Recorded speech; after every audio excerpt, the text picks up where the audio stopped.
కరవు సీమలో పంటలను కాపాడే చర్యలు ముమ్మరంగా సాగుతున్నాయి. అనంత వేదికగా ముఖ్యమంత్రి చంద్రబాబు స్వయంగా పర్యవేక్షిస్తుండగా మంత్రులంతా 4 జిల్లాల్లో క్షేత్రస్థాయిలో తిరుగుతున్నారు. అధికారులతో కలిసి రైతుల చెంతకు వెళ్లి రైన్ గన్ల వాడకంపై అవగాహన కల్పిస్తున్నారు.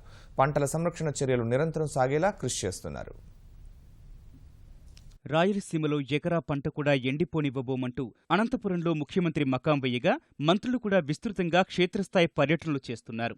అనంతపురం జిల్లా గాండ్లపెంట, నంబుల పూలకుంట మండలాల్లోని వేరుశెనగ రైతులను కలిసిన మంత్రి పల్లె రెయిన్ గన్ల పనితీరును పరిశీలించారు. తాడిపత్రి, పెదపప్పూరు, యాడికి, వడుగురు మండలాల్లో మంత్రి పీతల సుజాత, ఎమ్మెల్యే జేసీ ప్రభాకర్ రెడ్డి పర్యటించారు. వ్యవసాయ అధికారులను పంట వివరాలు అడిగి తెలుసుకున్నారు. ఉరవకొండ మండలం కోనాపురం వద్ద వేరుశెనగ పంటలకు అందించే తడులను మంత్రి కొల్లు రవీంద్ర, ఎమ్మెల్సీ పయ్యావుల పరిశీలించారు. రాష్ట్రంలోని ఐఏఎస్ ఆఫీసర్స్ అందరినీ అనంతపురం జిల్లాకు తరలించడం, ఎక్కడ ప్రజాప్రతినిధులు అక్కడే పనిచేయడం, ఎన్ని రెయిన్ గన్లైనా, ఎన్ని మోటార్లైనా, ఎన్ని స్ప్రింక్లర్స్ అయినా, ఎంత ఖర్చైనా పర్వాలేదనే ఉద్దేశం చేత డ్రై స్పెల్ మిటిగేషన్ చేస్తున్నాం. సాంకేతిక పరిజ్ఞానం ఉపయోగించి ఈ కరువును పారద్రోలాలి.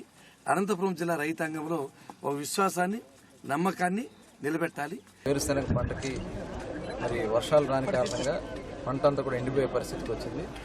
దాన్ని గమనించినటువంటి గౌరవ ముఖ్యమంత్రి చంద్రబాబు నాయుడు గారు 1 ఎకరా పంట కూడా ఎండడానికి వీల్లేదని మొత్తం ప్రభుత్వ యంత్రాంగాన్ని, మంత్రుల్ని అందరినీ కూడా మరి అనంతపురం జిల్లాకి పంపడం జరిగింది. రాష్ట్రంలో ఉన్నటువంటి అన్ని రెయిన్ గన్స్ ని అన్ని ప్రాంతాల నుంచి కూడా, అలాగే ఇంజిన్ని, ఆయిల్ ఇంజిన్ని, మోటార్ని, ట్యాంకర్స్ ద్వారా కూడా నీళ్లు సప్లై చేసే విధంగా ఈరోజు పెద్ద ఎత్తున చర్య తీసుకోవడం జరిగింది. కడప జిల్లాలో వేరుశెనగ పంటలను ఎట్టి పరిస్థితుల్లోనూ ఎండనివ్వబోమని కలెక్టర్ సత్యనారాయణ తెలిపారు. జిల్లాలో 180 రెయిన్ గన్లు అందుబాటులో ఉన్నాయని, రాయచోటి ప్రాంతంలో వాడుతున్నామని తెలిపారు. మరో 200 గన్లు అందుబాటులోకొస్తాయన్నారు. నిరంతరం పొలాల్లో తిరుగుతున్న అధికారులు పరిస్థితిని అంచనా వేస్తున్నారని కలెక్టర్ వివరించారు.